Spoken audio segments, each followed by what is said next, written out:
이제 곧 예배를 시작합니다. 우리 다 함께 묵상기도 하시며 예배를 준비하겠습니다.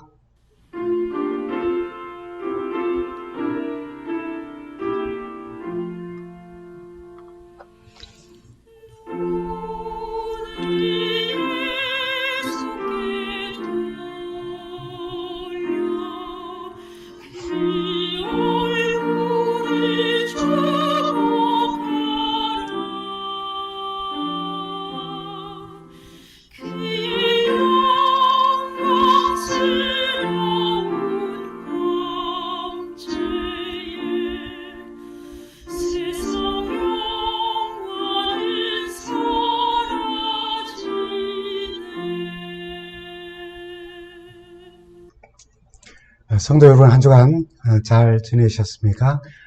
오늘 우리가 함께 나눌 말씀은 지난주 행복한 만남의 안식일, 초청 안식일을 보내고 오늘 그 후속으로 우리 모두가 다 교회 공동체 안의 모든 분들이 선교에 최선을 다하는 공동체가 되자라고 하는 그런 제목으로 말씀을 나눕니다.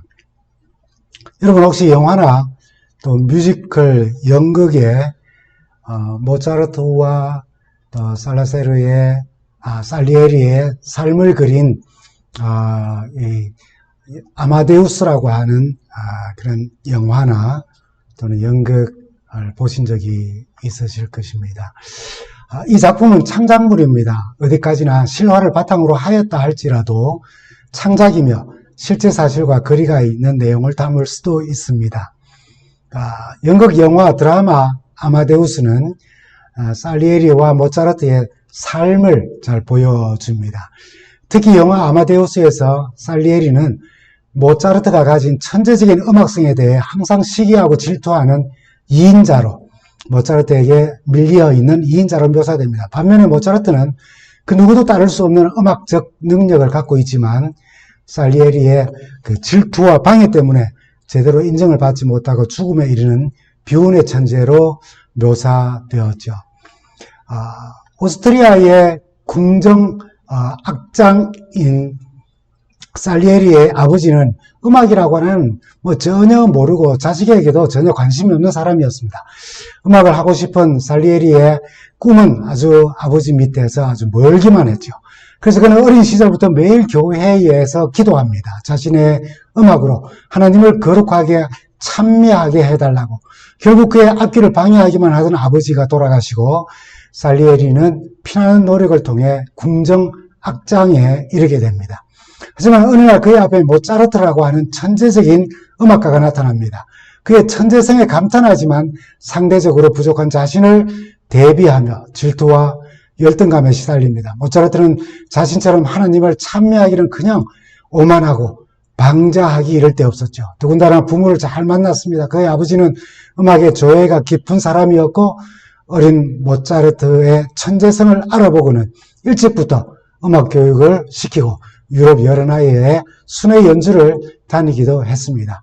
이 살리에리는 깊은 신앙심으로 매일매일 하나님께 기도하던 자신에게 신이 그런 천재적인 음악성을 주지 않고 오만하고 방탕한 생활을 거듭하며 천박한 행동을 일삼는 모차르트에게는 천재적인 재능을 주셨다고 생각을 하면서 그 불공평에 신을 원망하고 증오하며 저주하기 시작합니다. 자신의 처지를 또한 한탄합니다.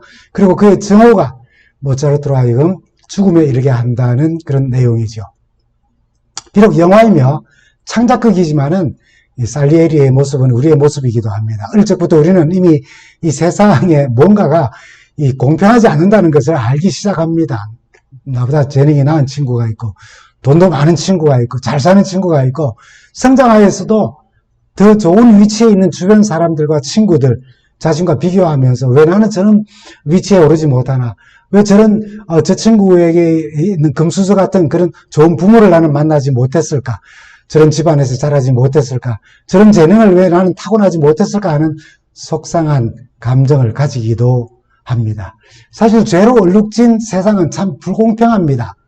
근데 희한하게 우리가 불공평을 느끼는 부분이 있고 불공평을 전혀 느끼지 못하는 부분이 있어요. 세상은 분명히 불공평한 모습을 보여주는데도 불구하고 내가 그걸 예민하게 느끼는 부분이 있는가 하면은 너그러움으로 전혀 그것을 느끼지 못하는 부분이 있습니다. 왜냐하면 그것이 나에게 유익이 되는가라고 하는 부분이 연관되어져 있으면은 공평과 불공평을 아주 예민하게 받아들이고 나의 유익과 아무 상관이 없는 부분에 대해서는 참 너그럽게 받아 넘어갑니다. 예를 들면 돈 참 좋죠. 돈을 잘 버는 재능으로 부를 많이 축적한 사람과 비교하여서 나의 재능과 부가 좀 부족하면은 세상은 불공평하다고 그렇게 생각하게 됩니다. 그럼 여러분 축구를 한번 생각해 봅시다. 손흥민 선수의 재능에 대해서 나는 축구 재능이 1도 없음에도 불구하고 손흥민 선수의 축구 재능과 나를 비교하면서 세상은 불공평하다 그렇게 생각하지 않습니다. 오히려 그의 재능과 그것을 유지하고 발전시키기 위해서 노력하는 그의 노력에 우리는 감탄하죠. 부와 명예와 지식과 학력과 재능의 차이가 있음에도 그것이 나의 유익과 상관이 되면은 예민하게 반응하지만 그렇지 않으면은 반응하지 않습니다. 불공평하게 보이는 성경 이야기 참 많이 있죠. 그럼에도 불구하고 성경은 하나님은 사랑이시다라고 선포를 합니다. 요한일서 4장 8절과 요한일서 4장 16절에는 하나님은 사랑이시라고 그렇게 선포하고 말씀하십니다.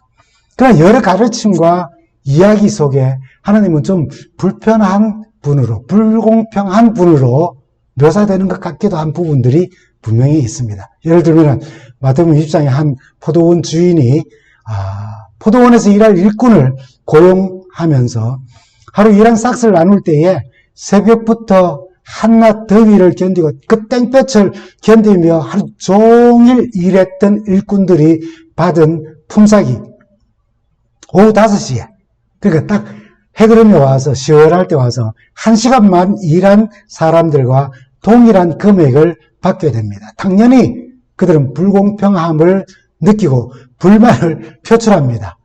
뜨거운 땡볕에 하루 종일 일을 한 우리와 어떻게 해그름에 와서 1시간만 잠깐 일한 사람 그들과 똑같은 임금을 쓸 수가 있습니까? 라고요. 그때 주님은 이렇게 말씀하시죠. 14절에 있는 말씀입니다. 나중은 이 사람들에게 너와 같이 주는 것이 내 뜻이니라 라고 말합니다. 내 것을 가지고 내 뜻대로 할 것이 아니냐? 내가 선함으로 네가 악하게 보느냐? 다시 말하면은 내가 가지고 있는 선과 악의 기준으로 하나님의 선을 악하게 보았다는 것입니다. 왜 그렇습니까?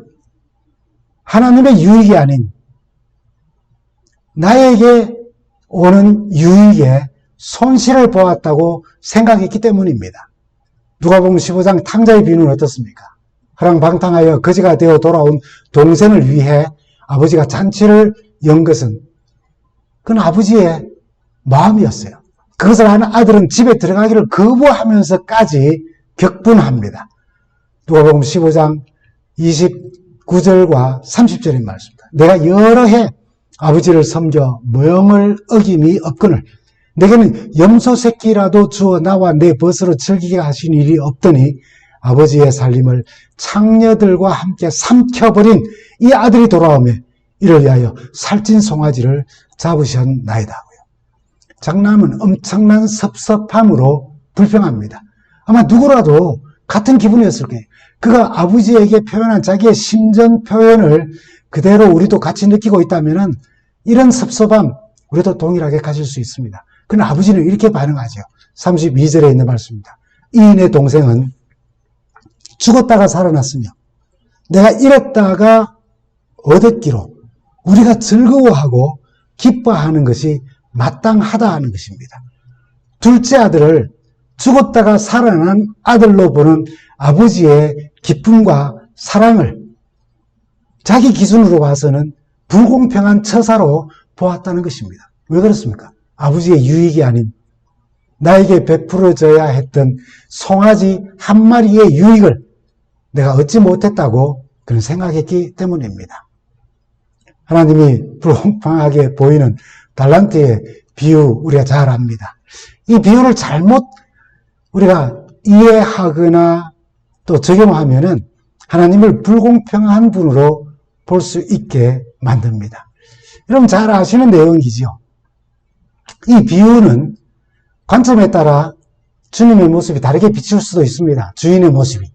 그러나 마태복음 25장의 비유는 천국에 대해 알려주는 비유로 달란트 비유는 특히 한 달란트 받은 종과 주인의 대화를 통해 천국은 우리와 하나님의 관계를 통해 이해되어야 한다는 사실을 알려주고 있어요. 25장을 시작하며 천국은 마치라고 시작합니다. 오늘은 그 부분이 아닌 이 차등으로 나누어진 달란트를 좀 새롭게 이해함으로써 우리는 불공평의 시선을 넘어 달란트를 그 가치를 통해 우리의 사명이 무엇인지를 천국은 마치라고 말씀하신 그 이야기 안에 그 천국에 들어갈 자들에게 나누어 주신 허락하신 우리의 사명을 한번 새롭게 하는 시간을 가지기를 소망을 합니다. 여러분, 죄송합니다. 먼저 우리 달란트의 뜻을 먼저 좀 알아볼까 합니다. 여러분, 달란트의 뜻은 잘 아시는 것처럼 사전적 정의를 보면은 어떤 일을 하는데 필요한 재주와 능력, 타고나는 능력과 훈련으로 획득한 능력, 지금 우리가 이해하고 있는 달란트입니다. 옛날에 뭐 누군가 잘하는 어떤 부분이 있으면 참 달란트가 참 많다라고 이야기하고 또 연예계에 종사하는 사람들 탤런트라고 그렇게 우리가 부르지 않습니까? 근데 두 번째, 원래의 뜻이 있는데 원어적 뜻은 저울, 중량 단위입니다. 그리고 우리 세 번째, 우리 재림교회 성경 주석에는 달란트에 대하여 원래 부여받은 모든 재능과 함께 그다음 중요합니다. 성령의 특별한 은사들을 나타낸다라고 그렇게 해석하였습니다. 우리는 흔히 달란트 개념을 재능으로 보기 때문에 그게 한정되어서 볼 때에 뭐 음악, 미술, 수학, 언어, 운동 그런 것들에 적용하며 성경이 말하는 달란트도 그 정도로 이해를 합니다. 그래서 우리가 교회 생활을 하면서 이 공동체 안에서 하나님을 위하여서 우리가 가지고 있는 재능들을 잘 활용하라라고 그렇게 우리는 교훈을 얻습니다. 그러나 이런 독특한 재능과 함께 성령의 특별한 은사를 포함한다는 사실을, 이 달란트가 의미한다는 사실을 우리는 이해해야 합니다. 성령의 특별한 은사는 무엇입니까? 이 달란트는, 이 은사는 이 세상 그 누구든지 그리스도에 대한 믿음을 가지는 순간, 그리스도를 개인의 구주로 영접하는 순간 성령에 의해 모든 사람에게 주어지는 하나님의 선물입니다. 로마서 12장에는 이 은사들에 대하여서 예언하는 것, 섬기는 것, 가르치는 것을, 위로하는 것, 구제하는 것, 다스리는 것, 잘 다스리는 것, 긍휼을 베푸는 것, 이런 것으로 나타난다고 했어요. 고린도전서 12장에는 지혜의 말씀을 전하고 지식의 말씀을 잘 이해하고 믿음을 가지는 것, 하나님께 대한 특별한 신뢰하는 마음을 가지는 것, 기적을 행하는 것, 예언을 행하고 영을 분별하고 외국어를 능통하게 하는 방언을 하며 그 방언을 통역하는 것 등으로 이 영적 은사들에 대해서 이야기합니다. 에베소서 4장 10절에서 12절에는 하나님은 그분이 교회에 또 믿는 성도들에게 사도로서 또는 선지자로서 선교사로서 목사로서 교사로서 은사를 주고 봉사하게 하셨다라고 그렇게 말합니다. 이들 목록의 내용은 나의 유익을 위한 것이 아닙니다. 그렇기 때문에 혹 우리가 좀 요원한 것으로, 나와 상관없는 것으로 생각하기 쉽습니다. 그러나 더 깊이 생각해야 할 것은 이런 성령의 특별한 은사들을 주시고 영적 은사를 우리에게 주신 것은 우리를 구원하시는 하나님의 은혜와 그 은혜가 나타난 주님 십자가 사랑, 그리고 우리가 그 은혜와 사랑 속에 끊임없이 머물도록 또 누리도록 그리고 나누도록 하시는 성령의 감동하심, 이 모든 것들이 나를 통하여서도 누군가에게 나누어지고 전하여지기 위하여 우리에게 주신 것이에요. 나의 유익을 위함이 아니라 달란트를 주신 하나님의 뜻, 하나님의 유익을 위함이라는 것이죠. 이런 맥락에서 저는 오늘 이 달란트를 원어의 뜻과 우리 재림교회가 해석하고 성령의 특별한 은사로 우리가 이해해야 한다는 사실을 생각하며 조금 더 폭넓게 생각해 보고자 합니다. 우선 달란트의 중량 단위로 이해함으로 그 가치와 상관해서 우리에게 허락하신 달란트가 과연 무엇을 의미하는가라고 하는 것을 생각해 보고자 합니다. 달란트의 가치를 생각하면은 분명 일반적인 죄는 그 이상의 의미를 포함한다는 사실을 깨닫게 됩니다.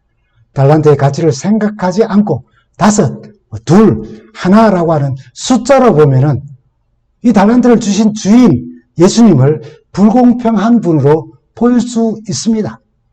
우선 달란트는 몇 개 받았느냐라고 하는 것과 상관없이 엄청나게 귀한 것이라는 사실을 알아야 합니다.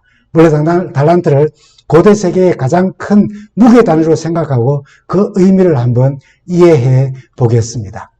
달란트를 무게로 이해하고 한 달란트가 얼마나 많은 중량을 가지는가. 나라마다 조금씩 다르지만은 보통 한 20kg에서 40kg에 해당하는데 보통 평균적으로 약 34kg 정도로 보면 됩니다. 구약 출애굽기에서는 성소의 금촛대를 만들 때에 출애굽기 25장 31절에는 순금으로 등잔대를 쳐서 만들어 그 밑판과 줄기와 잔과 꽃받침과 꽃을 한 덩어리로 연결하여 만들라고 했어요. 그 7개의 가운데 하나가 나오고 양쪽으로 3개씩 6개가 나오는 그 금촛대가 뭔가 금덩어리 한 덩어리로 연결해서 만들라고 했어요. 그리고 그 순금 한 덩어리의 양을 출애굽기 25장 39절에는 이렇게 말합니다. 등잔대와 그 모든 기구는 순금 한 달란트로 만들었더라. 그러니까 이 30kg가 넘는 금, 이것이 얼마나 크고 무겁고 가치 있는 것인지 등잔대를 이 금 한 달란트로 쳐서 만들었습니다. 34kg의 금, 엄청난 무게와 가치를 우리는 짐작할 수 있는 것입니다.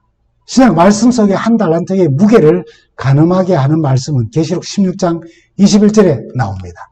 계시록 16장 21절에 보면 또 무게가 한 달란트나 되는 큰 우박이 하늘로부터 사람들에게 내리매 그 재앙이 심히 크미니라. 여러분, 이 우박이라고 하는 것이 마치 돌덩이와 같습니다. 사실 얼음 덩어리잖아요. 그죠? 근데 그것이 약 34kg의 무게로 저 하늘에서부터 떨어져서 사람 위에 떨어진다면은 사람의 목숨을 잃게 되는 그런 무게입니다. 그래서 이 무게에 우박이 하늘로부터 막 떨어지는 재앙이 내리자 사람들이 하나님을 원망하더라 그랬어요. 그러면서 그 재앙이 심히 컸다 그랬습니다. 우박이 맞아 죽어가니까요. 이제 둘째, 한 달란트를 당시에 화폐 단위의 가치로 한번 풀어보는 것입니다. 한 달란트의 화폐 가치, 만약에 이것이 은 한 달란트일 경우에는 6,000데나리온입니다. 6,000데나리온은 노동자의 한 품삯이 한 데나리온이라면은 6,000일의 그 품삯이고 1년 중에 300일만 일한다면은 거의 20년 품삯인 것입니다. 그러나 그 한 달란트가 금 한 달란트라면은 약 18만 데나리온. 그러니까 18만 일 동안 일해서 얻는 거예요. 490여 전의 품삯을 말하는 겁니다. 이건 굉장한 가치이지 않습니까? 그러니까 이 5, 2, 하나를 받았다는 것, 그 숫자 5, 2, 하나로 생각하고 서로 비교할 그런 것이 아니라는 겁니다. 이거는 헤아릴 수 없는 하나님의 은혜의 선물이 우리에게 주어졌고 그것을 활용하라 하셨다는 것이에요. 공짜로 주셨어요. 여러분, 5개, 2개, 1개의 달란트. 그 숫자로 보면은 개인 간에 차이가 있지만 그 자체는 엄청난 가치를 가진 거예요. 서로의 우열, 많이 받았다, 적게 받았다는 말로 비교할 수 없는, 불평할 수 있는 그런 가치가 아닙니다. 중요한 것은 아주 우리 모두 값지고 귀한 것을 주인에게서 다 받았다는 거예요. 그 재능을 따라서 주인의 소유를 그들에게 나누어주며 그렇게 했다는 거예요. 그러므로 이 비유에서 달란트의 크기, 몇을 받았느냐가 아니라 받은 그 은혜의 달란트, 그 무궁무진하고 엄청난 값을 가지고 있는 그 달란트를 얼마나 성실하게 활용을 하였느냐라고 하는 것이 비유의 초점인 것이고 천국을 설명하는 일의 내용인 것입니다. 그러므로 이 비유에서 더 깊이 생각할 것은 이 달란트, 즉 값지고 귀한 것을 받은 종들의 반응입니다. 이것이 천국은 마치라고 하는 것과 연관이 된다는 거예요. 2 달란트를 받은 종은 적극적으로 장사를 하는 것으로 반응합니다. 그러나 1 달란트 받은 종은 이렇게 값지고 귀한 달란트를 받고 소극적으로 반응합니다. 땅에 묻어버리죠.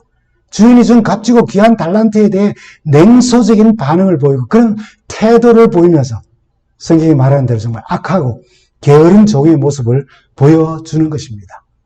이 비유는 주님께서 우리에게 주신 달란트를 귀하게 보느냐, 무가치하게 보느냐의 문제로 우리 자신을 돌아보게 합니다. 금 1 달란트라면은 그 평생 이 사업 저 사업 하면서 다 망해도 남아있는 그런 가치를 우리에게 주셨는 것입니다. 달란트. 주님께서 당시 이스라엘 백성과 제자들 그리고 오늘 우리에게 맡기시고 다시 올 때까지 잘 활용하라고 하신 490여 년의 품삯의 가치를 지닌 귀하고 값진 달란트, 과연 우리가 무엇으로 이해해야 합니까? 음악적 재능입니까? 수학을 잘 푸는 능력입니까? 운동을 잘하는 재능입니까? 흔히 말하는 재능 기부, 그런 데 사용되어지는 어떤 그런 것들을 말하는 것일까요? 이 귀한 달란트를 재능에 따라 맡기시며 잠시 떠나셨고 다시 오실 주인을 기다리며 이 귀하고 가치 있는 우리가 받은 달란트를 무엇인가 생각하면은 제일 먼저 떠오르는 말씀이 마태복음 28장 19절에서 20절 말씀입니다. 그러므로 너희는 가서 모든 족속으로 제자를 삼아 아버지와 아들과 성령의 이름으로 침례를 베풀고 내가 너희에게 분부한 모든 것을 가르쳐 지키게 하라. 볼지어다 내가 세상 끝날까지 너희와 항상 함께 있으리라 하시니라. 주님께서 당시 제자들과 이스라엘 백성들과 오늘 우리에게 맡기신 가장 귀한 이 달란트는 그냥 우리가 지금 생각하고 있는 탤런트, 재능, 잘하는 거, 이런 수준이 아닙니다. 너무나도 엄청난 가치를 주셨어요. 써도 실패하고 실패해도 바닥이 나지 않은 490년 동안 써도 남아있는 그런 가치의 것을 주셨어요. 당신의 생명입니다. 이 나누어진 달란트는 바로 하나님 나라의 복음이며 그리스도의 십자가 희생인 것입니다. 이 비유의 주인 주님께서 달란트, 가장 귀하고 값진 것을 맡기신 것은 당시든 오늘이든 온 인류에게 가장 귀하고 값진 하나님 나라의 복음의 말씀을 우리에게 맡겨주신 것입니다. 누가 34kg의 금덩이를 또는 490년 동안 조선왕조 500년보다 더 그런 기간 동안 자녀 손손 대대로 놀고 먹어도 잘 먹고 잘 살 수 있는 그런 실제적 금덩어리거나 돈이라면은 여러분 땅속에 묻어두겠습니까? 우리의 태도와 반응이 어떨까요?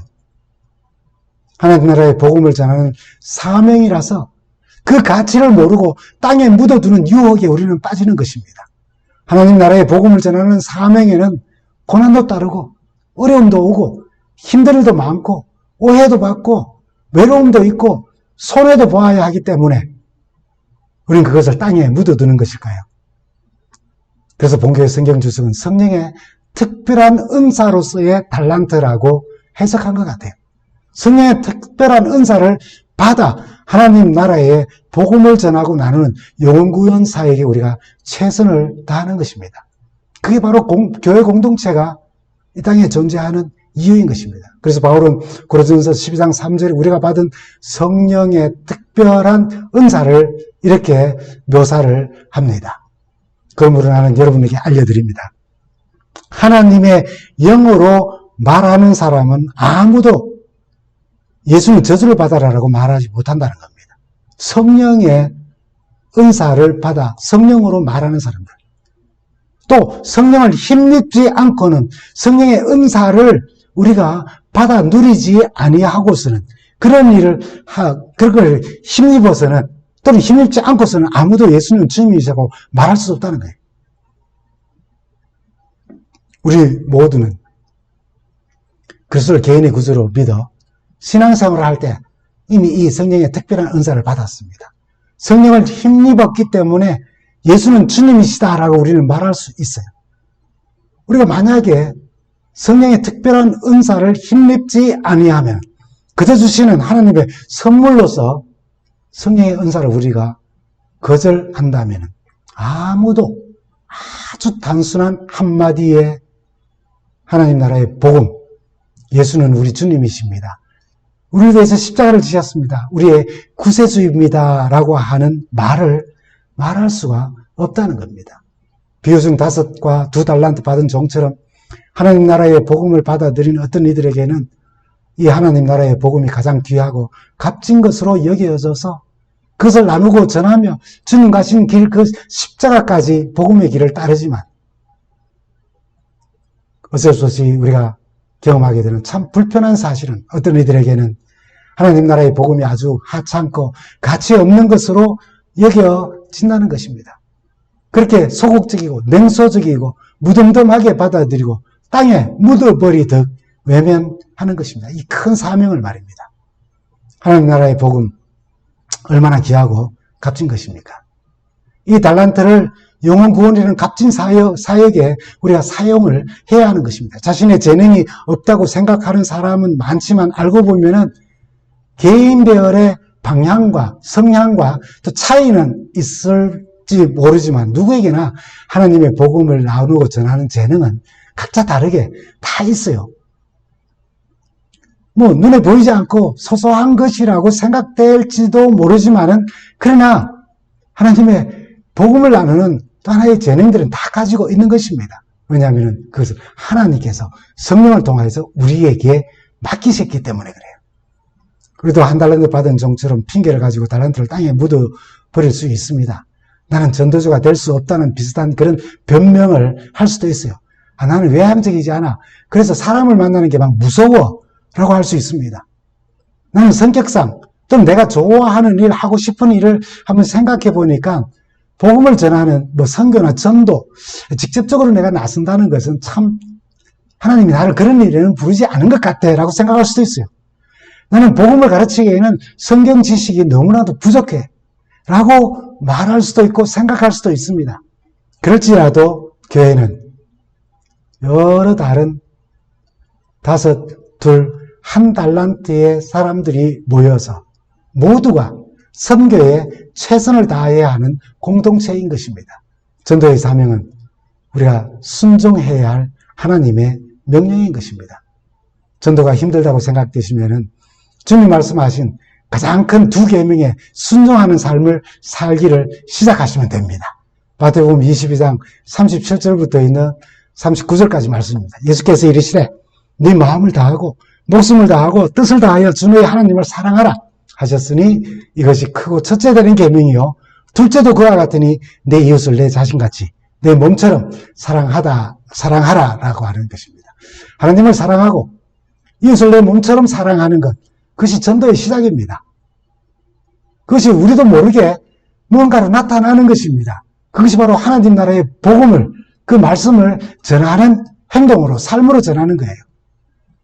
이것이 또한 하나님 나라의 복음을, 그 소중하고 귀한 달란트를 땅에 묻어두지 않게 만드는 근원이 되는 것입니다.